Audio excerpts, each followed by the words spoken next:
रात के 3 बज रहे थे। मुंबई में मूसलाधार बारिश हो रही थी। आसमान में बिजली कड़क रही थी।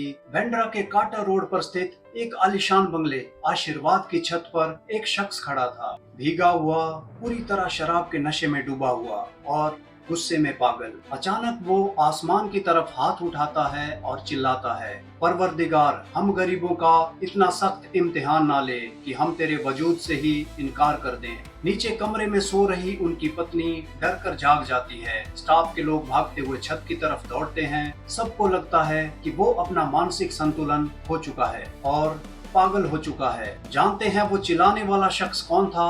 वो कोई आम आदमी नहीं, वो था हिंदुस्तान का पहला और सबसे बड़ा सुपरस्टार राजेश खन्ना। वो सुपरस्टार जिसके पीछे लड़कियां पागल थी, जो खुद को भगवान समझने लगा था। लेकिन आखिर ऐसा क्या हुआ कि लगातार 17 गोल्डन जुबली हिट्स देने वाला ये किंग ऑफ रोमांस एक ही झटके में फर्श पर आ गया? क्यों उनका पहला प्यार अंजू महेंद्रू और बाद में पत्नी डिम्पल कपाड़िया उन्हें छोड़कर जाने पर मजबूर हो गई? क्यों आखिरी समय में करीब 12 साल तक काका की देखभाल करने वाली और खुद को काका की बीवी बताने वाली अनीता को जायदाद में 1 रुपया भी नहीं मिला? आज की इस वीडियो में हम राजेश खन्ना के उस काले अतीत के पन्ने खोलेंगे जिसे सुनकर आपके रोंगटे खड़े हो जाएंगे। तो वीडियो को अंत तक देखना, क्योंकि सुपरस्टारडम के ढहने की ये दास्तान आपने पहले कभी नहीं सुनी होगी। दोस्तों, आज के दौर में हम जो शाहरुख, सलमान या रणवीर और रणवीर का क्रेज देखते हैं ना, कहते हैं राजेश खन्ना का क्रेज इससे 1000 गुना ज्यादा था। 1969 से 1971 के बीच उन्होंने लगातार 17 back to back super hit फिल्में दी थी। राजेश खन्ना कोई एक्टर नहीं था, वो एक फेनोमेनन था। बॉक्स ऑफिस पर जो भी आता वो सिर्फ काका का नाम जपता। लड़कियां उनकी सफेद कार को चूम चूम कर अपनी लिपस्टिक से लाल कर देती थी। उनकी गाड़ी की धूल से अपनी मांग भर लेती थी। उन्हें खून से लिखे लव लेटर्स आते थे। उनके बंगले के बाहर हजारों लोगों की भीड़ जमा रहती थी। कहा जाता है कि उस समय बॉलीवुड में एक मशहूर लाइन थी, ऊपर आका नीचे काका, यानी ऊपर भगवान और नीचे राजेश खन्ना। खुद राजेश खन्ना के दिमाग पर यह कामयाबी इस कदर हावी हो चुकी थी कि उन्होंने एक इंटरव्यू में माना था, मुझे लगने लगा था कि भगवान के बाद मैं ही हूँ। और यहीं से शुरू हुई वो गलती जो आगे चलकर उनकी सबसे बड़ी दुश्मन बनने वाली थी, सफलता का नशा। कामयाबी ने उनके अंदर एक ऐसा ईगो, एक ऐसा घमंड पैदा कर दिया जिसने धीरे धीरे उनके पतन की स्क्रिप्ट लिख दी। इंडस्ट्री में राजेश खन्ना का बर्ताव धीरे धीरे असहनीय होने लगा। वो सेट पर कभी टाइम से नहीं आते थे। अगर सुबह 9 बजे की शिफ्ट होती थी तो काका दोपहर को 3 बजे आते थे। मेकर्स को परेशान करना ये सब आम बात हो गई थी। कहा जाता है कि जब कोई उनसे मिलने आता तो वो अपनी कार का शीशा थोड़ा सा नीचे करके बात करते थे, जैसे सामने वाला कोई आम आदमी हो। प्रोड्यूसर्स और डायरेक्टर्स उनके सामने हाथ जोड़कर खड़े रहते, लेकिन काका को किसी की परवाह नहीं थी। काका की इसी बदतमीज और कंट्रोलिंग बिहेवियर का शिकार बनी उनकी पहली मोहब्बत अंजू महेंद्रू।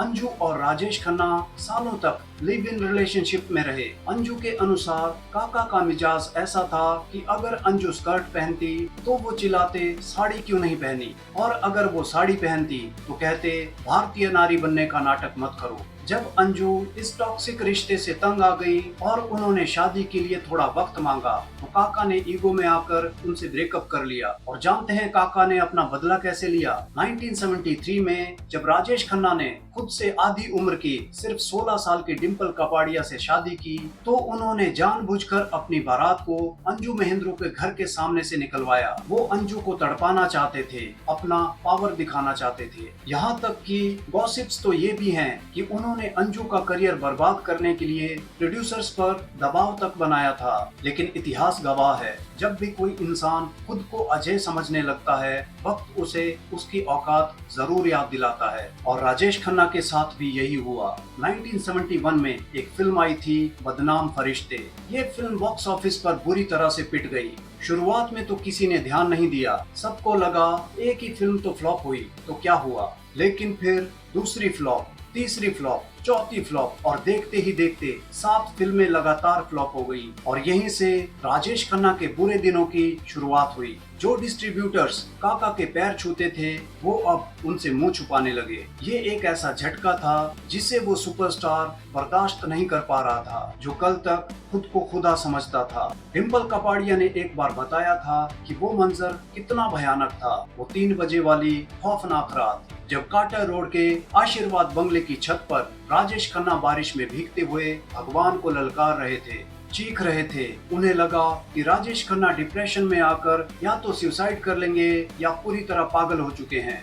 अगले ही दिन साउथ के एक प्रोड्यूसर बालाजी ने उन्हें फिल्म अमरदीप ऑफर की, जिसने डूबते हुए काका को तिनके का सहारा दिया, लेकिन उनका वो पुराना दौर कभी लौट कर नहीं आया। सालों बाद खुद राजेश खन्ना ने अमिताभ बच्चन से एक इंटरव्यू में पूछा, अमित, मैं हैरान हूँ कि कामयाबी और नाकामी तुम्हें छू भी नहीं पाती। मैं कोई सुपर ह्यूमन नहीं हूँ, तुम कोई जीसस क्राइस्ट नहीं हो और मैं महात्मा गांधी नहीं हूँ। फिर तुमने खुद को कैसे संभाला? राजेश खन्ना के इस ढहते हुए एम्पायर और उनके गुस्से की सबसे बड़ी कीमत चुकाई डिम्पल कपाड़िया ने। डिम्पल से शादी के तुरंत बाद काका ने उन पर पाबंदी लगा दी कि वो फिल्मों में काम नहीं करेंगी। जब करियर डूबने लगा तो उनका गुस्सा और चिड़चिड़ापन घर में डिम्पल पर निकलने लगा। गॉसिप कॉरिडोर्स और मीडिया रिपोर्ट्स की माने तो उस दौरान डिम्पल को फिजिकल और इमोशनल अब्यूज से गुजरना पड़ा। डिम्पल ने तंग आकर 3 बार घर भी छोड़ा, लेकिन बच्चों की खातिर वापस आ गई। आखिरकार 1982 में शादी के 9 साल बाद डिम्पल अपनी दोनों बेटियों ट्विंकल और रिंकी को लेकर हमेशा के लिए आशीर्वाद बंगला छोड़कर चली गई। डिम्पल के बाद राजेश खन्ना की जिंदगी में एंट्री हुई एक और खूबसूरत एक्ट्रेस टीना मुनीम की। दोनों करीब आए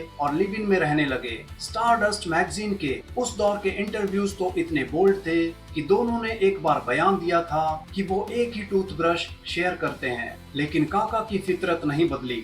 टीना मुनीम उनसे शादी करना चाहती थी, लेकिन राजेश खन्ना ने डिम्पल कपाड़िया को कभी कानूनी तौर पर तलाक नहीं दिया।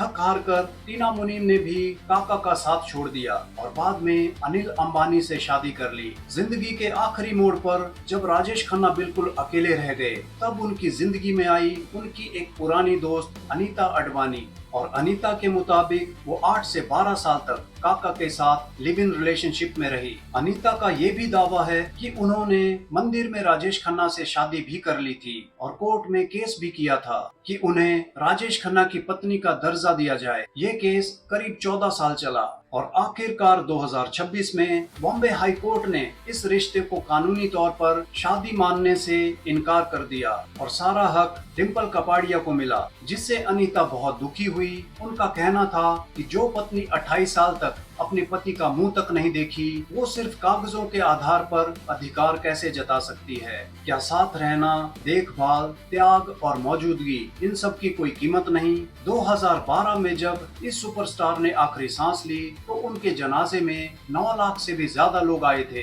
वो स्टारडम तो वापस आ गया, लेकिन काका उसे देखने के लिए जिंदा नहीं थे। फिर भी एक बात कोई नहीं बदल सकता, भारत का पहला सुपरस्टार सिर्फ एक था, उसका नाम था राजेश खन्ना।